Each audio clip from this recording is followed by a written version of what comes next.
இப்போ நம்ம பார்த்திங்கன்னா வேர்ட்ப்ரெஸ்ஸில் வந்து எப்படி வந்து ஃபேவிகான் செட் பண்ணுறது அப்படிங்கிறத பார்க்கலாம். ஸோ இந்த இடத்துல பார்த்திங்கன்னா வேர்ட்ப்ரெஸ்ஸோட சிம்பிள் இருக்குது.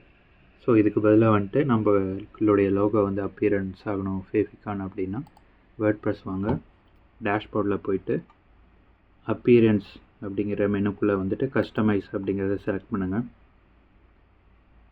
ஸோ கஸ்டமைஸில் வந்துட்டு லோட் ஆகும். இதில் வந்து ஹெட் அண்ட் செக்ஷன் வந்து சூஸ் பண்ணிக்கோங்க. ஸோ ஹெட்டரில் வந்துட்டு சைட் அண்ட் லோகோ அப்படின்னு இருக்கும், அதை செலக்ட் பண்ணிக்கோங்க. கீழே அப்படியே ஸ்க்ரால் டவுன் பண்ணிங்க அப்படின்னா கீழே எண்டில் பார்த்தீங்கன்னா சைட் ஐகான் அப்படின்னு சொல்லிட்டு ஒரு ஆப்ஷன் இருக்கும், அதை செலக்ட் பண்ணிக்கோங்க. ஸோ இதில் வந்துட்டு செலக்ட் சைட் ஐகான் அப்படிங்கிறத வந்து செலக்ட் பண்ணுங்கள். ஸோ நம்மள்ட்ட ஆல்ரெடி ஃபைல் இருந்தால் நீங்கள் அதை ஆட் பண்ணிக்கலாம். அப்படி இல்லாத பட்சத்தில் அப்லோட் ஃபைலில் வந்துட்டு ட்ராக் அண்ட் ட்ராப் வந்து யூஸ் பண்ணி நீங்கள் உங்களுடைய ஃபைலை அப்லோட் பண்ணிக்கலாம். ஸோ இப்போ நம்ம இந்த ஃபைலை யூஸ் பண்ண போகிறோம். ஸோ அப்லோட் கொடுத்துருங்க.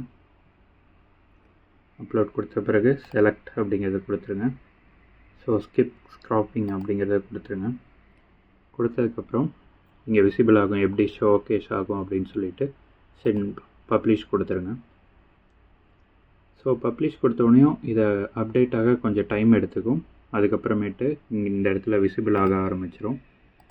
ஸோ டேக் டைமுக்கு அப்புறமேட்டு ஃபர்தராக இது அப்டேட் ஆகி விசிபிள் ஆக ஆரம்பிச்சிடும். ஸோ இப்படி தான் வந்து சைட்டோட ஐடென்டிட்டி, அதாவது ஃபேவிகான் வந்து மாற்றணும்.